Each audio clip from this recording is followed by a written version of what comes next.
local, and fun. MilfordRadio.com.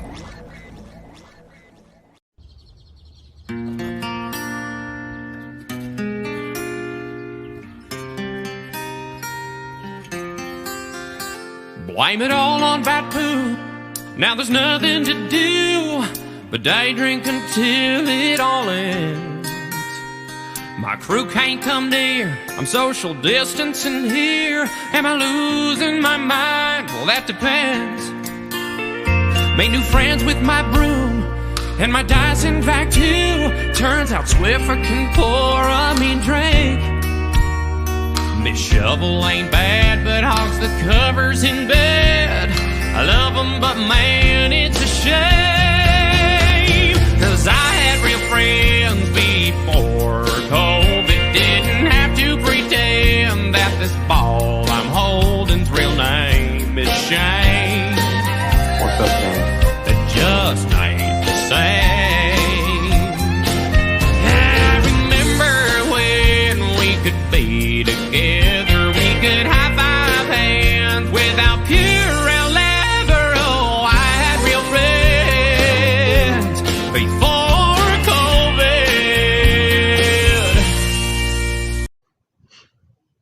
What's up, Milford? Hey, what's going on? That was really good. It makes me feel fortunate to be here with you and knowing I can still see my friends. That's right. That's right. Thanks to Chris Mann Music on YouTube, and that's his song "Real Friends Before COVID."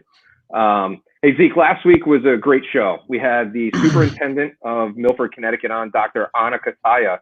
What were your thoughts? I thought she was really good. Yeah, let me tell you, she really touched base on not only just like education or, what the children should be learning or how they should be learning, but she touched base on every aspect of family. She, talked about the kids and make sure they're healthy mentally, make sure you're taking care of them that way. That's the most important thing. She expressed the importance of their education, but she also went over and beyond about their mental health also. She did. She was prepared. With notes, we could tell that she was reading some notes, but overall, like her presentation, what she was discussing, and it seemed like her true care of the kids, the parents, the teachers, that she went to custodians and the entire staff was pretty interesting. Yeah, and she opened our eyes up to, even the food staff, 8,000 meals they're putting out a week. That was something that that's not public knowledge or wasn't known. And that just goes to show, the dedication of the Board of Education and everyone that are educators here in the city of Milford on how they really are taking this seriously, and they want everything to be work out and be healthy in the end, Absolutely. Hey, we thank you for listening to and watching now. We did this 10 years ago. There was no such technology. But we always want to hear from you. Chat with us. You can chat with us right here. Any comment that you put into either Facebook or YouTube, we will see it live. We'll post some on the show. We do see our guest is in the waiting room, so we're going to get to him very shortly. But like us on Facebook, like us on YouTube. It's the easiest way to know, when we're going live, what kind of topics we'll be covering. We are planning on going live every Tuesday at 8 o'clock, and we've had some awesome guests from Ben Blake, Mayor Ben Blake, to the Superintendent, Dr. Kataya. We had Deirdre Doyle, who's a frontliner at Yale New Haven. She runs 2 COVID floors there. And it's just been awesome. And tonight we have a great guest as well. So definitely like us on our social media. Zeke, the weather these past, I want to say even 2 weeks, has been nuts, dude. I mean, we've seen almost 80-degree weather, to snow, to hail, and I don't remember ever seeing so many rainbows. A lot of rainbows, 40-mile-an-hour winds, 70 one day, 30 the next, ice out on your deck, and then, the next day you're wanting to go to the beach. Just doesn't seem like anyone can make up their mind these days. You had ice on your deck? I did. Yeah, it's been crazy, man.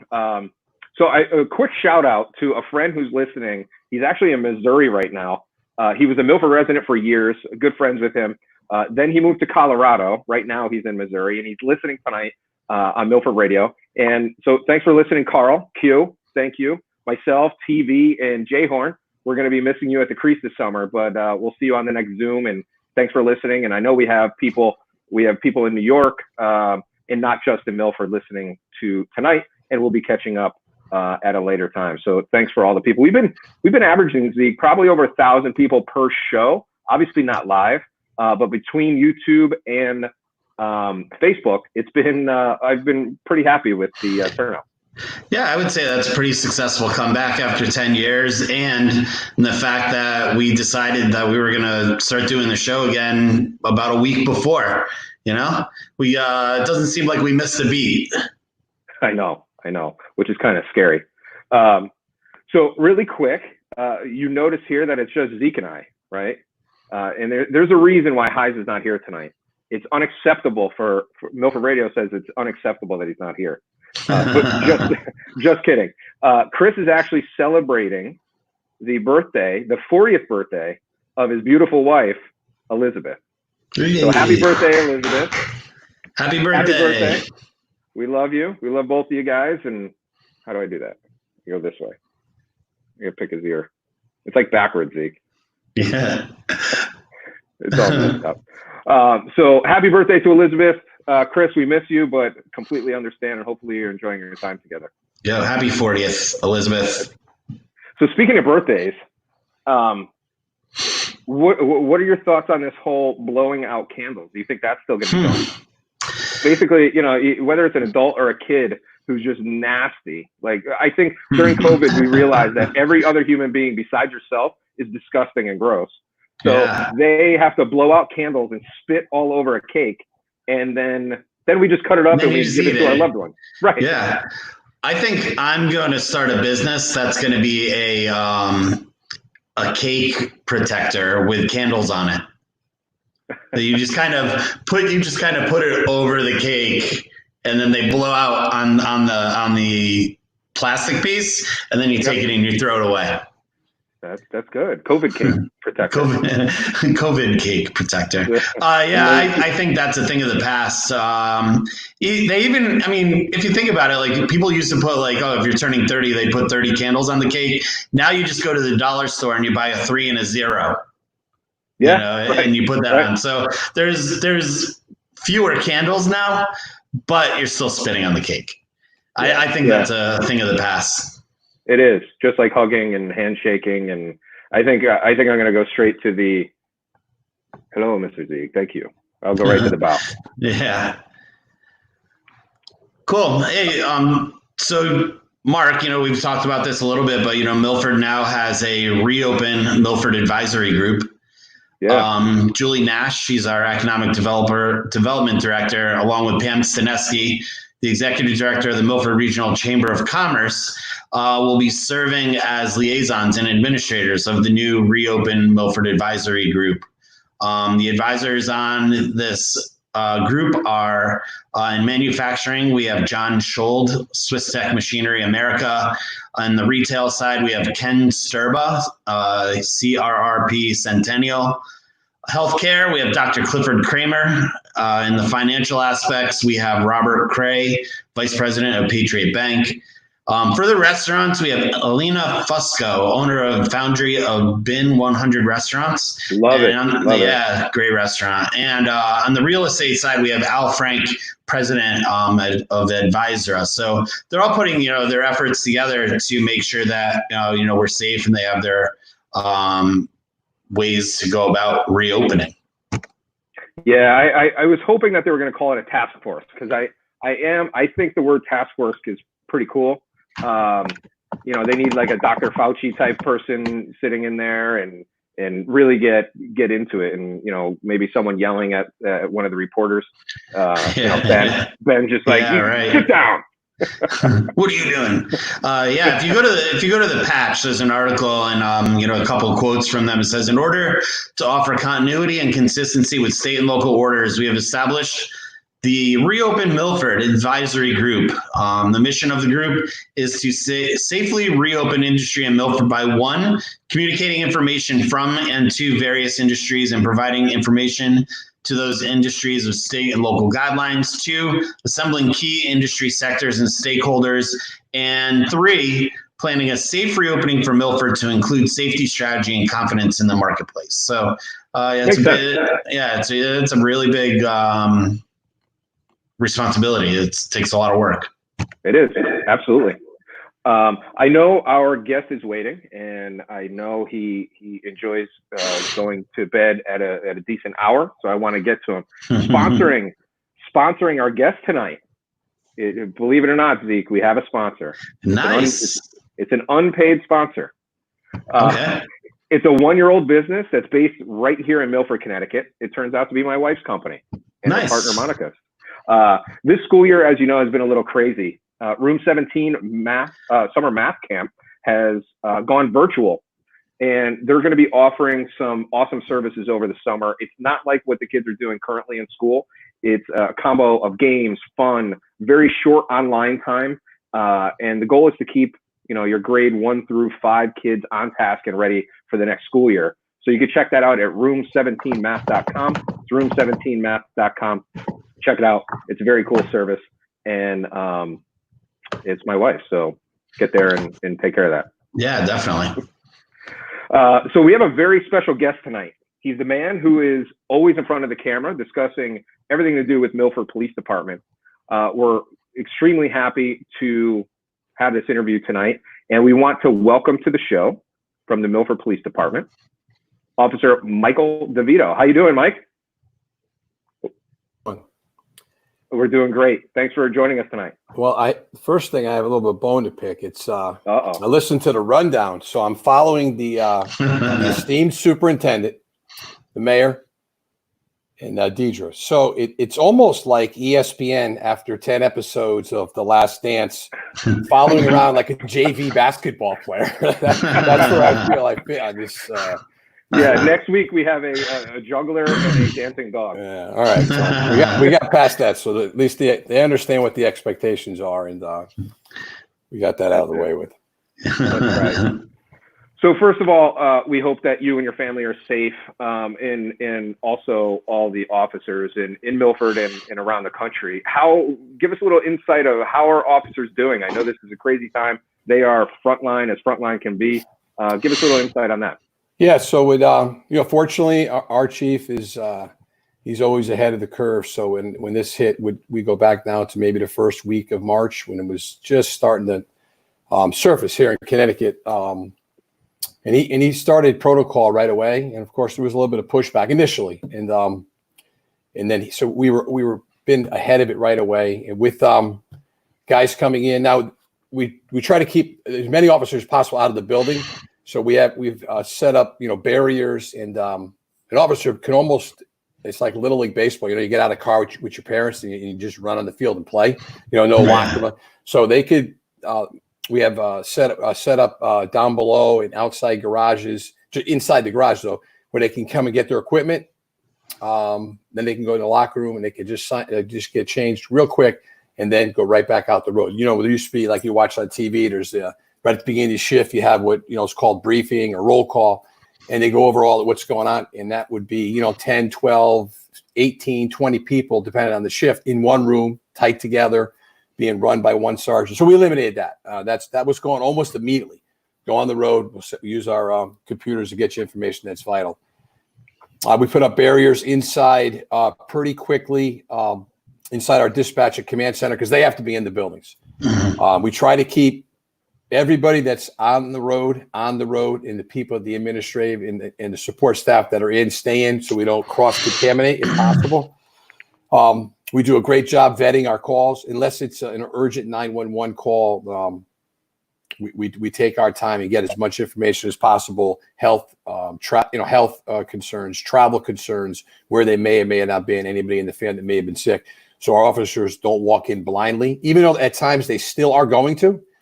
We try to prevent that as often as we can so that they have as much knowledge going in. They can wear the necessary equipment, depending on the call. It varies.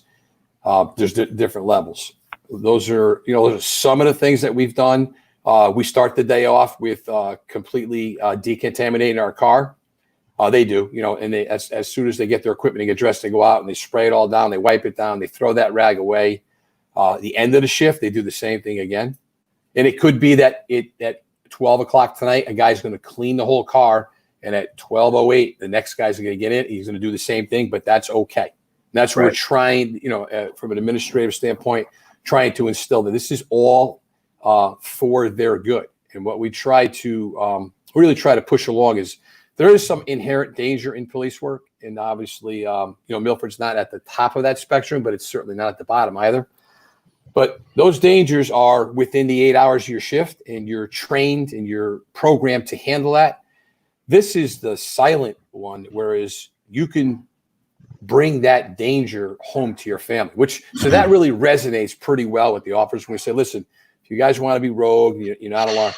A bunch of them have, younger kids, a lot of elementary school teachers, a lot of nurses, as spouses.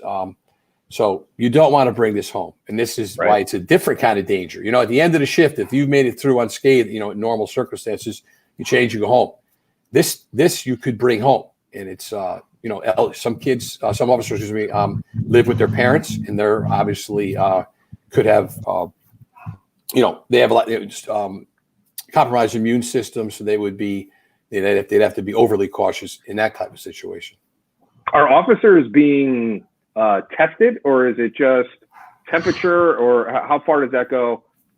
Because you guys are on the road dealing with. So we have all our officers are assigned certain entry points, whether it's administrative, detectives, or patrol. When they come in, so the first thing to do is we check the temperature. Now, we weren't doing that right away, but again, we were probably ahead of the curve where we have a station, temperature station with wipes, so that you're not touching yourself after someone else may touch it. So we have to have your temperature checked right away anytime you enter the building. At least at the beginning of the shift, I should say. So if you enter more than once, but we enter in separate parts of the building again, so that there is no congestion, or hopefully. Our locker room is the last real anything that resembled what we were doing 2 months ago. So that is still kind of intact. We're still getting changed, and at times, the way your lockers are positioned, there's a possibility you could be kind of close to another officer. But at this point, we're still using those. That may be the next thing that would go and just get changed at home, which we really don't want to do, because you kind of want to be able to walk out of there, completely free of anything that may have come in contact with anybody or anything during your shift. Right. Yeah, I mean, as this pandemic has taken over the world. We've seen a lot of spikes in crime or domestic disturbances or anything like that. Have you noticed or seen anything different in Milford as far as any crime or increases? Well, obviously, retail has been completely shut down. So there has been very little crime in and around where we usually have a lot of nonviolent crime in our retail areas, whether they're stealing from the stores or a little maybe assault or skirmish outside the stores. So that's almost been completely eliminated. Now we're obviously forcing a lot of people to be home more than they usually are. So we have parents that may be both working from home and teaching their kids. So there has been some spike, but not in domestic violence, but not as high. Ours is not as high. We follow that. So the analytical data, ours is not as high as other places are. Ironically, believe it or not, and I know you probably know this just from listening and having your ear to the ground, in-house drinking is kind of risen because there's not much else you can do. So I heard about that. Many of us have. So that's at times our calls to spike for that. And then believe it or not, it's amazing because I read the blotter daily, actually 3 times a day, but they're still almost nightly. And I was asked if we could just take 30 seconds to do a little PSA. They are still stealing cars and going into cars on a nightly basis. I mean, that was one of my questions. Nightly basis. It actually is worse than it ever was, and it's always been pretty bad.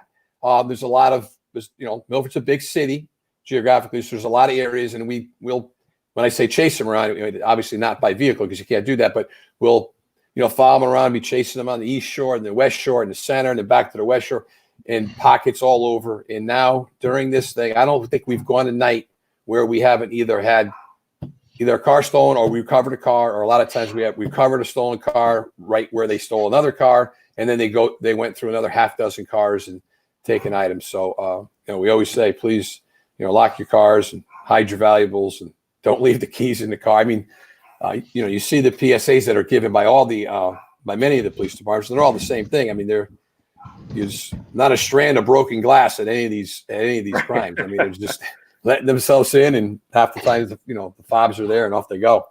Yeah, and obviously you wouldn't remember this at all, but we had a break-in a couple years ago in our community. We're in a small community, and a bunch of cars were broken into, and one of them were mine. And you were one of the officers that came, and my car was not locked, and that was your message, like, lock your door, man. Yeah, you see a lot of the Ring video, and you'll see a car pull up, and you'll see all three doors open. The driver stays in, and three people get out, and they're running up, and they're just barely getting to the car, and just pulling on the doorknob, and that's it. Pulling on the door handle, excuse me, and off they go. If it's locked, when they open, they get in, and first thing they get in, they just press the fob, because if the key is in the car, it doesn't have to really be anywhere near close. That if it's on the seat, on the floor. So they get in, they just put the brake, press the fob, car may start. If not, they look around, and off to the next one. Yeah. So that's not pandemic related, but it's startling that has not, it hasn't gone out a bit, and if anything, it's actually exponentially increased during this, and consistently too. Now we're 6-7 weeks into this at least, right? Yeah, right. Yeah, unbelievable. So what are the biggest challenges for you guys during this pandemic, and what do you think is going to change long term about policing in general? And how are the guys handling all of this stuff? I mean, are you guys on? Did you lower the amount of police officers? I'm sure you're not going on. I mean, I know you have to go on every call, but there's got to be a triage almost. Yeah, so we do triage. So what we've done is we have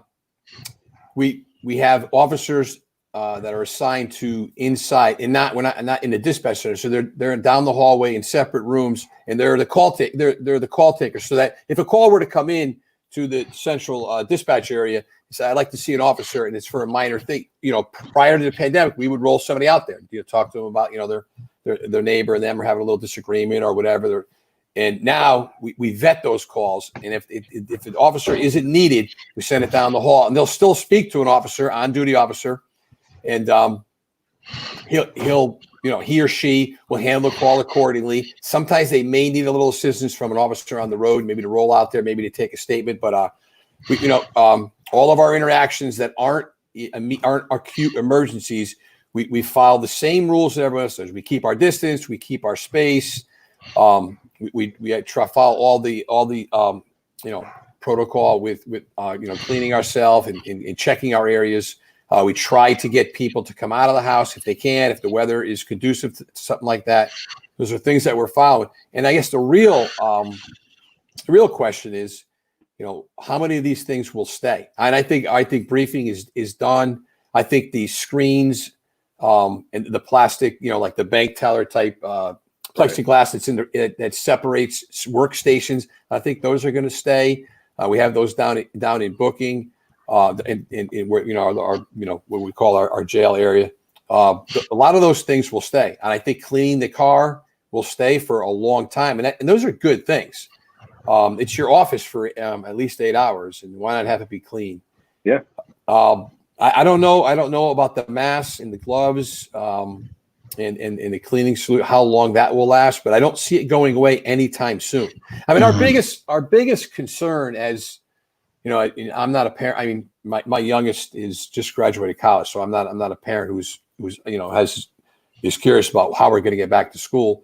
But I do coach high school football, and I know we can't play football if the kids aren't in school. So school is a big thing. I mean, we need to get kids back in school, and not just for that reason that I just mentioned for my own. I mean, I'm sure you guys would agree with that, and that's I don't know how we're going to do that without a vaccine. So we have 5 SROs in 2 or 3 DARE teachers, and they're all obviously not in the schools anymore. They're out now at least till September. And as you guys know, we kind of talked about ahead of time. So we want them to stay connected because they do a great job, and they're so connected to the schools and to the students and the faculty and the parents alike as well.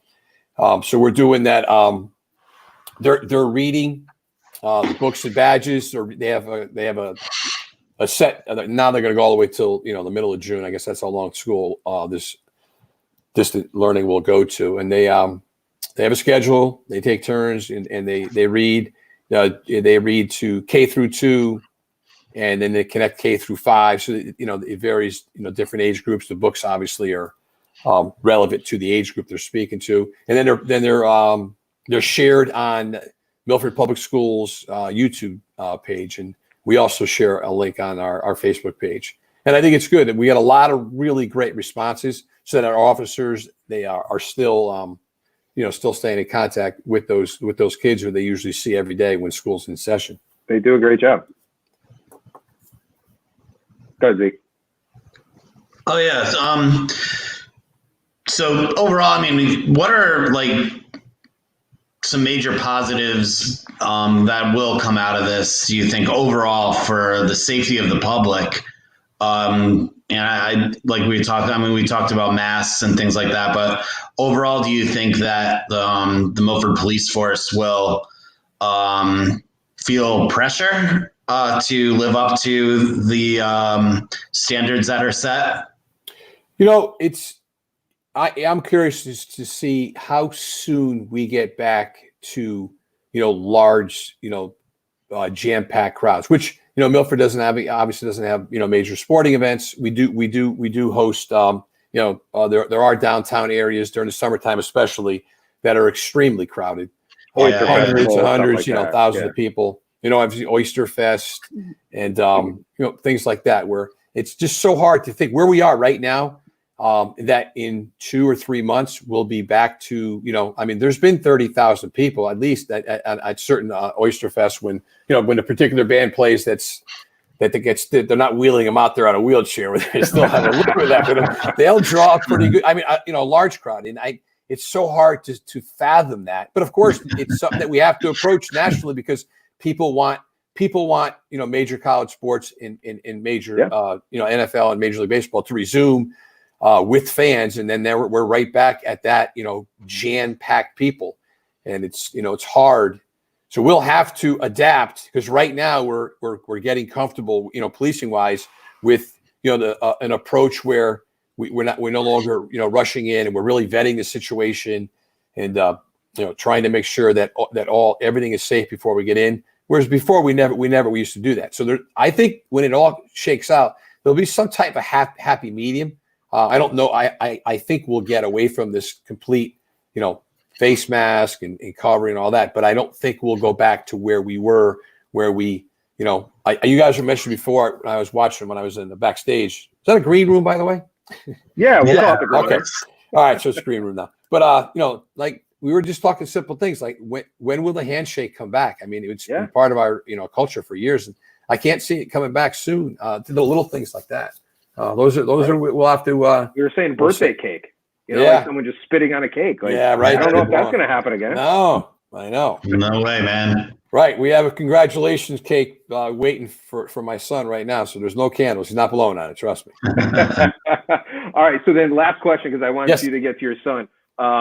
Give us some of your, just end with some positives. I know you guys are doing, I saw the birthday parades, which I think is awesome. Yeah. I've been involved in quite a few, maybe too many of these car parade things. But then I saw that you guys are kind of joining on and sending a car or whatever you guys are doing. Yep. That's awesome. Yeah. And we're trying to, we're trying to make the best of, we don't want our officers out there. We really don't want them out there, really searching too hard for things right now. So we have to, keep them busy, and with the fact that a lot of them, they're not going on as many calls because the inside callers are taking as many. We're like, what? So we put it out there that we're more than willing to participate, especially certainly it always comes back to as long as we're available. Half the time the officer is not too far from there. It's in his area. It takes 5 minutes to roll through, and the kids really like it. So it's a great positive. It's a positive interaction. I'll end with this thing, and I have it. I have to take care of it tomorrow morning, 11 o'clock. Is the ridiculous, unbelievably generosity outpouring of the public has been it's just overwhelming. I've been on the phone weekly since I started this, orchestrating all this food coming in, and actually trying to. I don't want to waste one drop of it. So pushing people off at times because there's too much this week, and maybe come back next week. So tomorrow again, 11 o'clock, and it's been great. So how we did it was, I didn't ask for any of it. They insisted on it, and they raised money. They got donations, but the thing that they promised was that they would spend the money in the city of Milford, which is great. So they're hitting as many restaurants as they can and keeping them, a little bit going in business, and they're bringing stuff in there. So they'll deliver the food to our department, and I'll disseminate it across the shifts. And and I'll mention to make sure that the person who actually pay for, or the company or the business, sometimes an individual, they get their credit too. And so it kind of works out good. It's like I said, it's been overwhelming. It's how generous people have been it's both for the police, fire, and hospital workers as well. And it's been going on a while. And like I said, I have another. I have one tomorrow, and I have another one waiting that I'm trying to probably hold off maybe to early next week. And that's been a positive. And I'm, I hope it really does end, because I actually feel bad, taking that much food in. I promise we haven't wasted any of it. I bring it to other places that I can, so it doesn't go to waste, because that would be terrible. The gesture is just great. That is awesome. Well, thank you for joining us. So if police department and fire department get in a fight, who wins? It's I guess what we can say. I could really cop out and say we can't get within 6 feet of each other, so we just won't be able to figure it out right now. Well done. We'll have to wait on that. Well, one has guns and the other has big hoses. So and I say their hose is, the water pressure is still effective from positive plus 6 feet. All of our equipment is the nightstick and all that doesn't quite extend that far. So I guess they have the upper hand right now. Yeah. Michael DeVito, thank you for joining us on Milford Radio. We really appreciate it. And it's my pleasure. All your guys.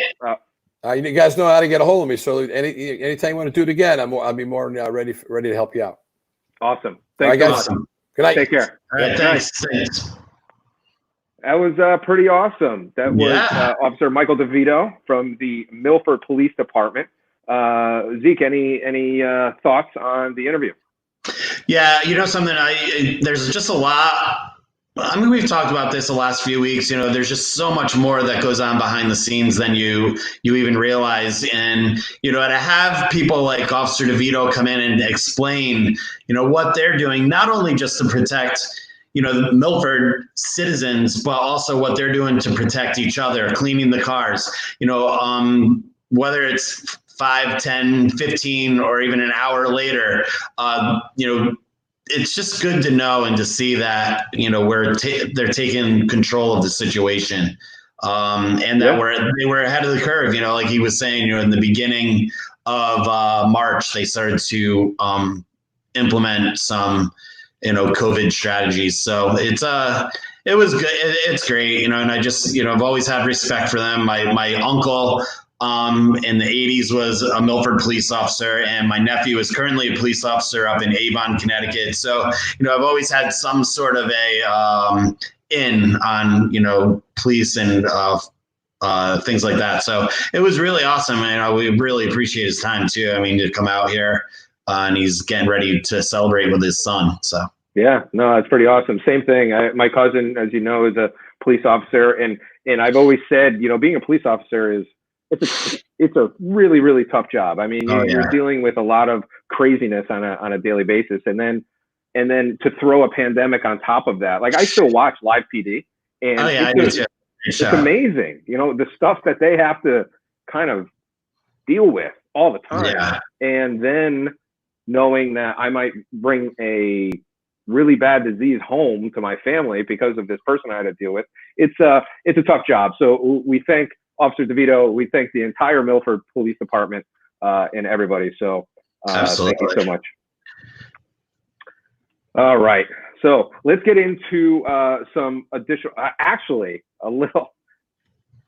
Zeke, I'll show you something that Heiza texted. This picture right here, you're going to see it right here. That picture is from approximately, what did he say? I think like 14. I think that's like 14 years ago. 14 years ago. We got a holiday party somewhere. Yeah, on the right is Heiza with actually some hair. I'm there in the middle, looking like I have some issues, and then Zeke there on the left, like playing bashful. It's like, it looks like a Backstreet Boys album cover or something like that.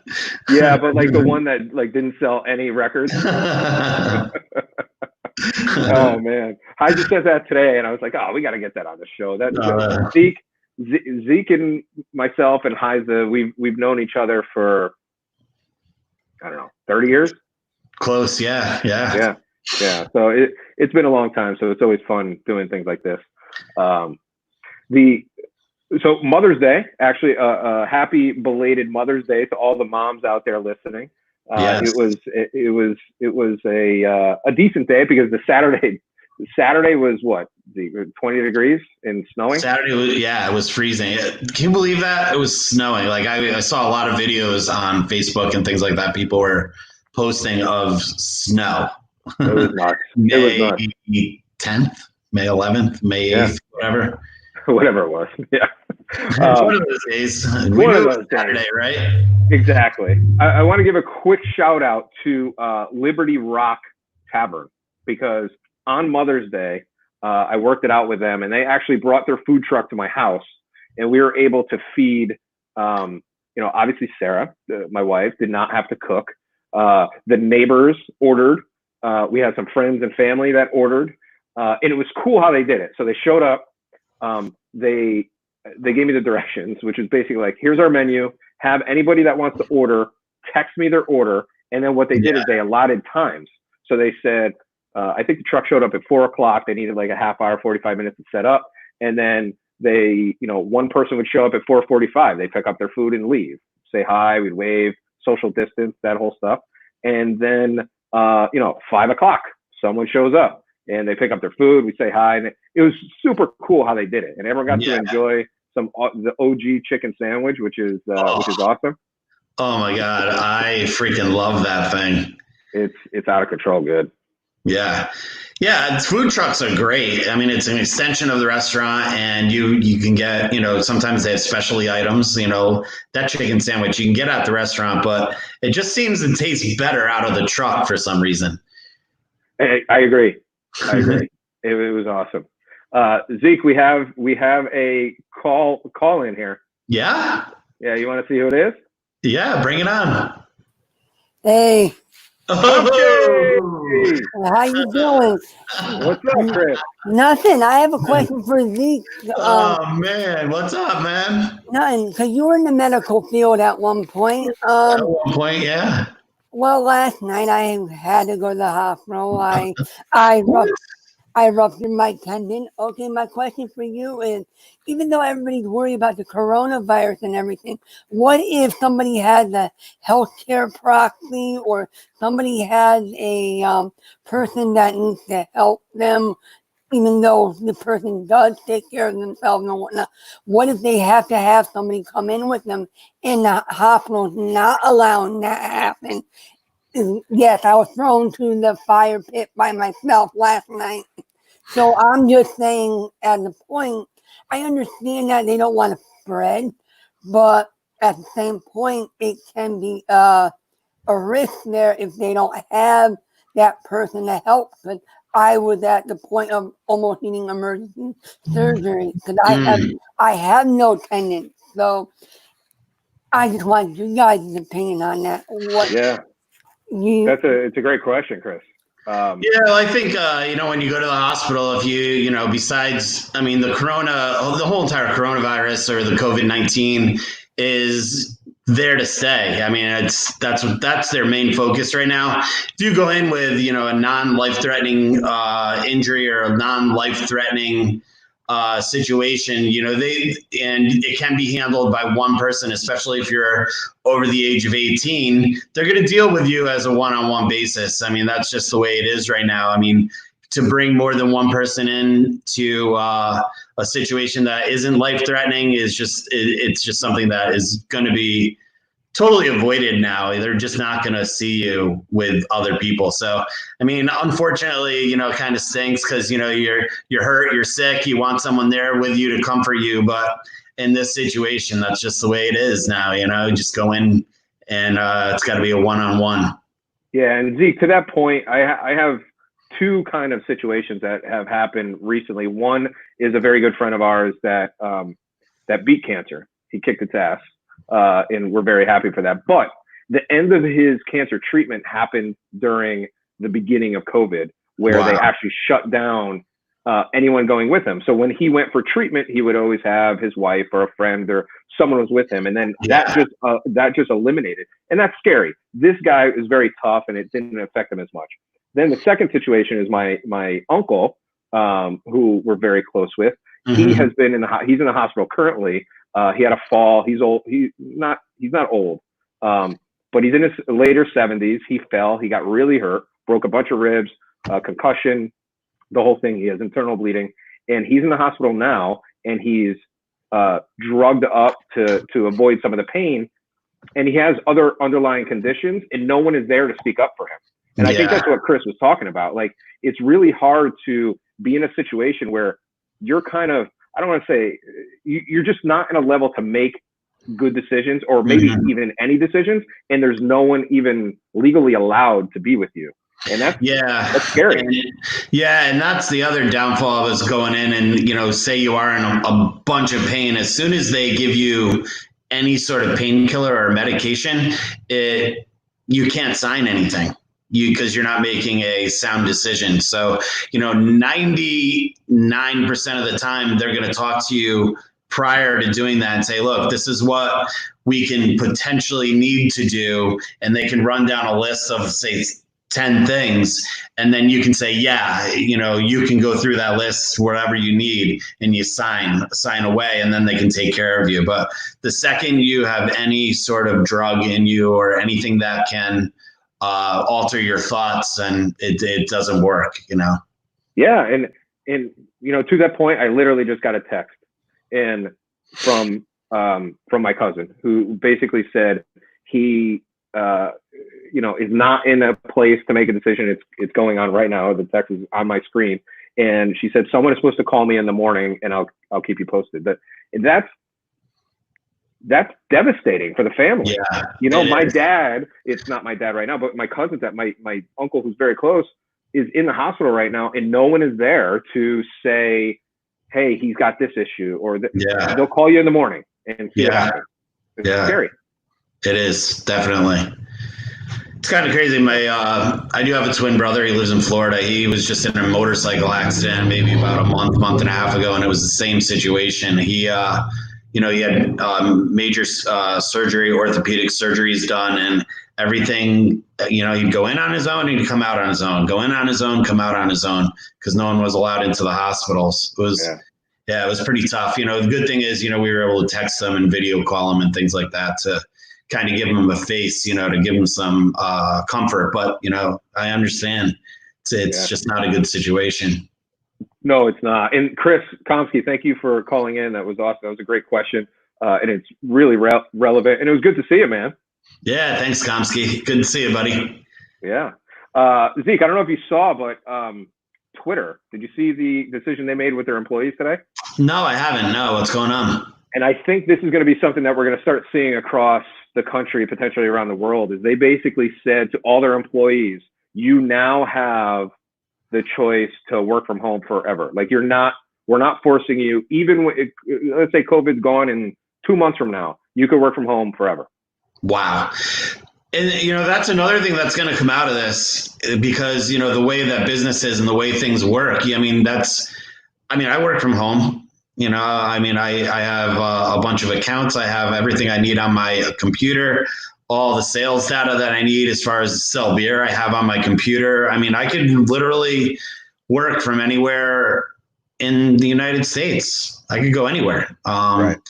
minus the business calls I'd have to make in Connecticut, you know. But other than that, I mean, my administrative work, I could work from anywhere, you know. Yeah. It's No, definitely it makes sense. it's going to change the way the world is. You know, people that have that opportunity to work from home can live anywhere in the world now. You know, Right. Right. No, it makes complete sense. So now it's going to come down to the business owners or the managers or whoever's making the hiring and firing decisions to say, well, let me put it this way. I used to work for a guy he was not too much older than me, but he had that old school mentality. If you're not in the office, you're not working. Even if you say you're working from home, if I physically can't see you, I can't breathe on you, I can't yell at you, you're not working. So that mindset has to change, or that company's not going to do it. So it's going to be an evolution. And obviously Twitter's a young tech company where they probably have a bong ripping room and whatever they have, but it's a different thing than, UPS drivers. You got to show up to work, you got to drive stuff around. Sure. So, but I think it is a big change. It was a big announcement that we're gonna see some changes around this country. Yeah, I mean, coming from even from my standpoint, I mean, I think that old school mentality of you got to be there or you're not working is all about accountability. In this day and age, you have your responsibilities that you need for your job, and then obviously you're going to have computer calls or conference calls or video calls where if you don't have your work done, then it's going to show immediately, right. And that's the accountability factor. I mean, it's almost like being there in person, but you're not. It's actually probably a lot more, companies are going to have a lot more faith in their employees to make sure they're doing their job rather than if you're just showing up. Yeah. Yeah, no, totally agree. And then I saw on the ride here, well, I didn't see, I was driving. So I heard Broadway is officially closed up to Labor Day. So like in September. And then, they're going to reevaluate then. So that's another sign.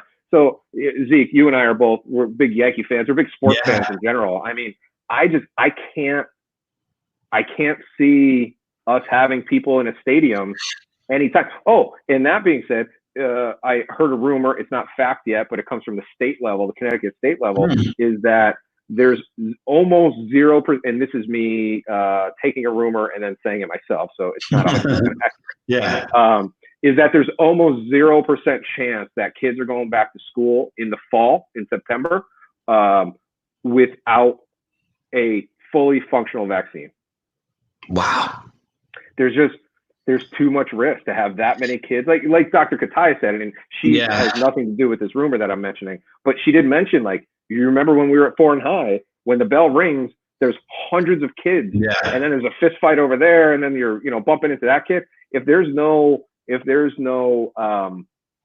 vaccine, even though it's a 98 or 99% success rate to be healthy, I don't think it's going to happen.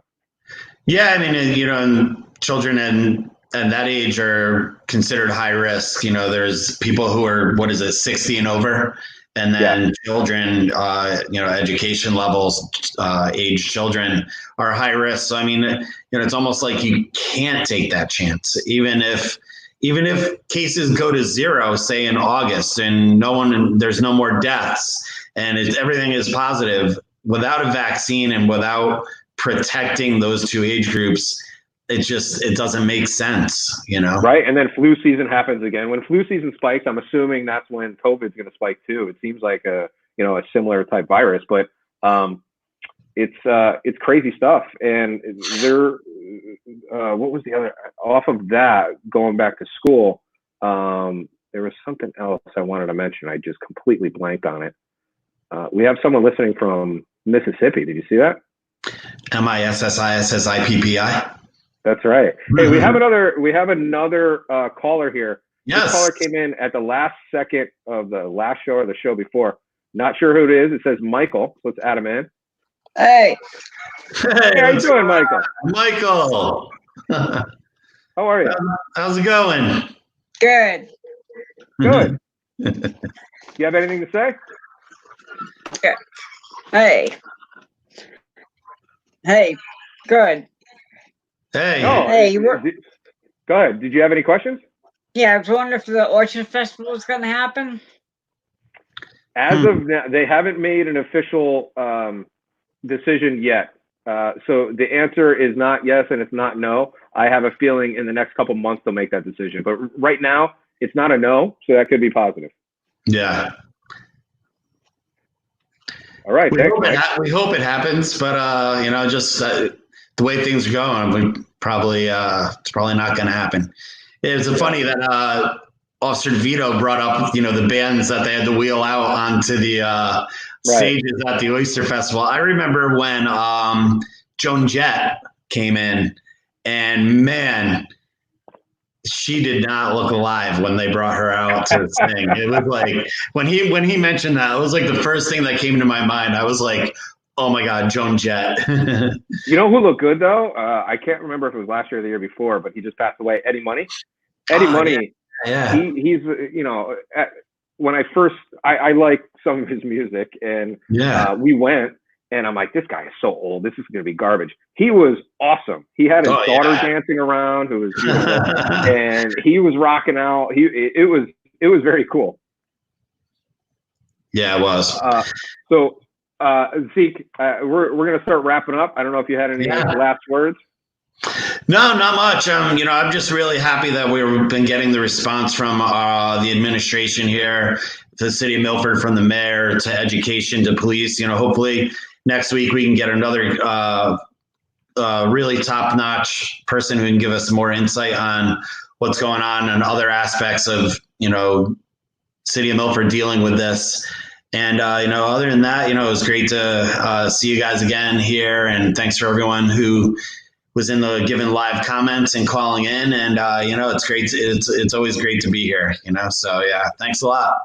Yeah, absolutely. Thanks for Chris and Mike to call into the show. That was awesome to see both of you guys. And same thing, Zeke. We're getting a great response when we're talking to people who are making super important decisions for our city, for us, for our kids, for our parents, for everything. Like you said, who has been on the show. And thank you to Officer Mike DeVito for joining us tonight. We don't know who we're going to have on the show next week. We kind of roll the dice and see what's going to happen. But if you have any ideas, MilfordRadio@gmail.com. Shoot us an email if you'd like to be on the show. Can't promise that we could have everybody, but we are looking to keep this thing going. And we just appreciate you guys listening. And we're gonna close the show with Chris Mann's YouTube video with the song "Real Friends Before COVID." So peace out. Thank you, Milford. Zeke, good seeing you, bro. You too.